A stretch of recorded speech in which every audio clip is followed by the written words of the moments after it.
What is up, everyone? OJ over here from PlayerEssence, and welcome to my village of Nintendo Switch and gaming news. Today we've got some awesome information for you, so let's go ahead and get right into it. So the Fast RMX update is out now, and that is version 1.2. As Shinnen has promised a few days ago, Fast RMX's new update is now live. Players can download version 1.2 right at this point. The update adds in 2 new features. Fast RMX now has a brand new time attack mode, and it also is now possible to easily connect with friends to play online in matches. And this is one of the things, like I've talked about before, was very surprising when I tried to play against you guys when we were doing just like a PE game night or something like that. I forgot what it was, and I just couldn't play against you guys. I was like, I'm pretty sure you could do that in the Wii U version at some point. So I thought maybe there was just like a hidden menu, but no, it wasn't in there at all. But they have updated the game at this point. So look forward to actually playing some matches as far as Fast RMX. I'll be having live streams at some point. Once we get PE Arena up and going, Mario Kart 8 Deluxe will probably be the first game, but once we get that up and going,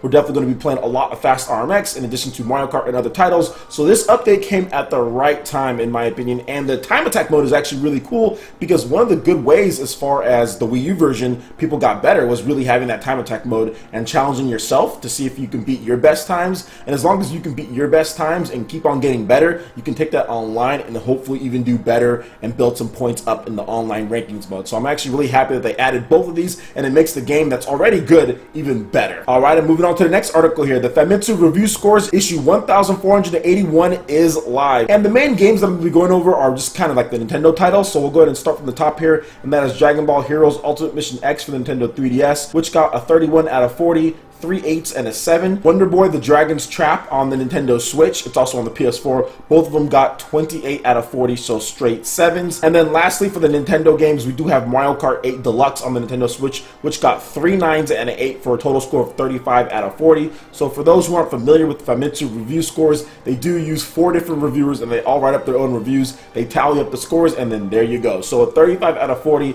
is like an 8 out of 10, 8.5, something like that. Now, if you're in the 36-40 range, then that's more like a 9 out of 10 and up. So it's a good game. It's really good. So they liked it. They thought it was good. But of course, it is a remaster with some extra additions to it. So of course, it's not going to get like the top score, but it is still going to get a very good score, which a 35 out of 40 is a very good score. And it was pretty much the top score for this whole issue. Yeah, every other game was either 31 or below. There was a lot of 20s, which isn't necessarily a bad game. That's like a C range game or like a 6 to 7 out of 10. Not horrible, but just not top of the line. So overall, I think it was a good week. Mario Kart 8 is really good. A lot of people are playing Wonder Boy The Dragon's Trap on the Nintendo Switch, PS4, and other consoles. So that's doing really well. People are really liking it and asking me if I've played it yet, which I have not. I'll get around to it at some point, but I'm actually really looking forward to Mario Kart 8 Deluxe and having PE Arena with that. I do think that game is going to be awesome. The added factor of portability, in addition to a battle mode that I'm not really super hyped about. I mean, obviously battle mode is cool and it's good that it's in there, and it's a much better battle mode, trust me. Like, battle mode's okay, but it's never been my big thing. Even back when Mario Kart 8 came out, I was like,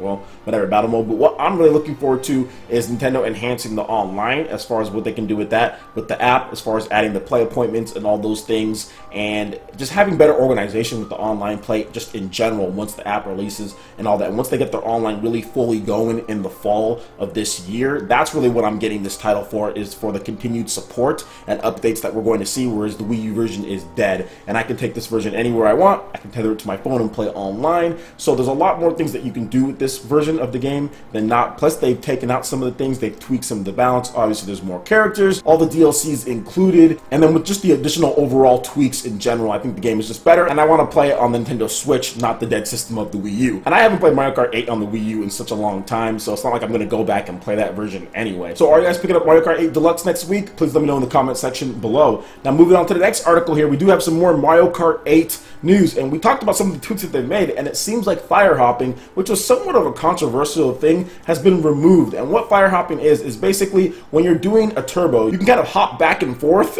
side to side and get an extra little boost onto your turbo that you got, an extra little boost there, and it'll help you shave a few seconds off of your times, which I always thought that fire hopping and snaking is just kind of like meh. meh. I mean, I don't really think it takes a ton of skill to do these things like some people were claiming that it does. I don't really like to relate it to other games either. Some people are trying to relate it to Melee on Twitter and things like that, and I don't think it's like wave dashing or anything like that. I think they're just in there, and really they all have ended up being removed. Snaking got removed. Now fire hopping seems like it's been removed based on the latest gameplay test from GameXplain, which they do have the game at this point. So if they remove it, cool. It's like whatever, it's not a big deal. Really what Mario Kart as far as times goes is really just getting the items, obviously playing good defense. They've included 2 items at this point, so that's really going to help out or even hindrance as far as times go and winning and losing, just because you do have more defense, more offensive options. So I think the strategy comes within that. Also drafting and getting the boost from there. There's various different things that you can do, just smart play on the course. Obviously having good racing instincts when it comes to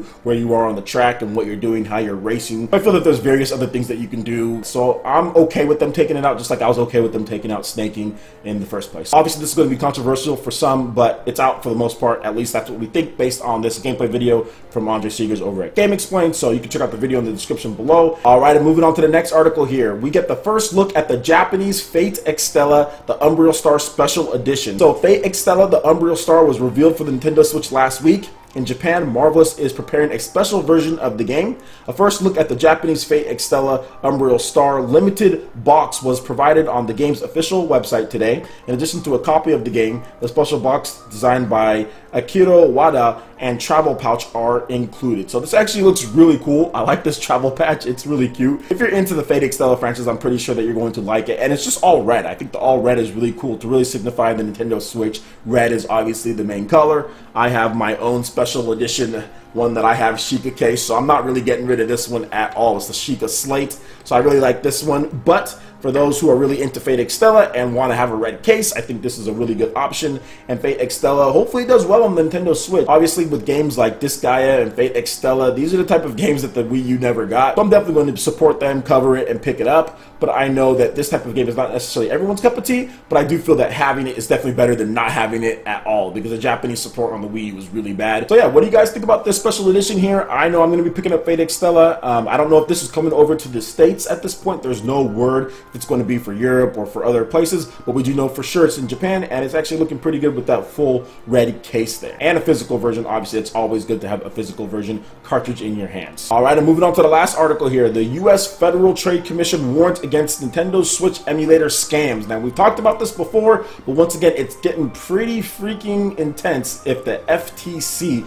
is jumping on board with this one. So here's what they had to say on the matter. If you can't get your hands on a Nintendo Switch gaming system, you may think an emulator is the next best thing. Think again. Online ads for emulators, sometimes with Nintendo branding, say they can run Switch games on your desktop, but there is no legit Nintendo Switch emulator. It's a scam.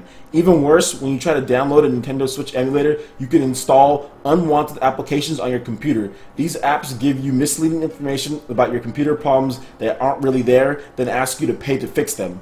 Other times, when you go to an emulator site, you can get a link to a survey that you must complete to get a code to unlock the emulator. Again, the emulator doesn't really exist. Don't give personal information. Don't sign up for anything requiring your credit card information. You're still not getting an emulator. What can you do to avoid this scam? Don't download anything that says it's a Nintendo Switch emulator. Don't complete a survey to get an unlock code. That's a red flag for a scam. Keep your security software current. Set it to update automatically. Installing unknown programs can lead to malware. Play Nintendo Switch at your friend's house until you're able to buy the real one yourself. I love that last tip. Just play the real Nintendo Switch until your broke self can buy one.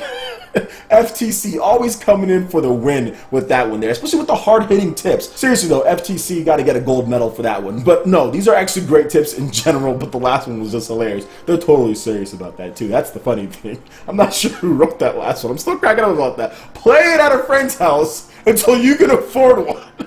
Don't go on an emulator site, guys. Don't panic. But anyway, but in all seriousness though, guys, like seriously, like do not freaking download these things. I've heard about people over the internet that are trying to download them. You've got these hackers out there trying to see if it's real and stuff. Do not download this crap because it's going to mess up your computer. It's going to give you viruses. It's going to give you malware. It's going to seriously mess things up for you. And then you're going to be out more money than a Nintendo Switch if you have to seriously get some of these things fixed, or if they steal credit card information or information that's on your PC. So definitely do not download any of these things here. And like I said, it is getting pretty serious if the FTC is issuing warnings at this point. There's enough of them. There's enough people that have complained. There's enough people that have filled out manual actual forms, because that's what happens when you see a scam. You actually have to fill out a manual form and put it in, and then they have to get enough of those for them to issue this type of statement. And there's been plenty of them. There's these scams going around, people trying to make a cheap buck instead of actually working for their money. So please do not download any of these. And like you said, play a Nintendo Switch at a friend's house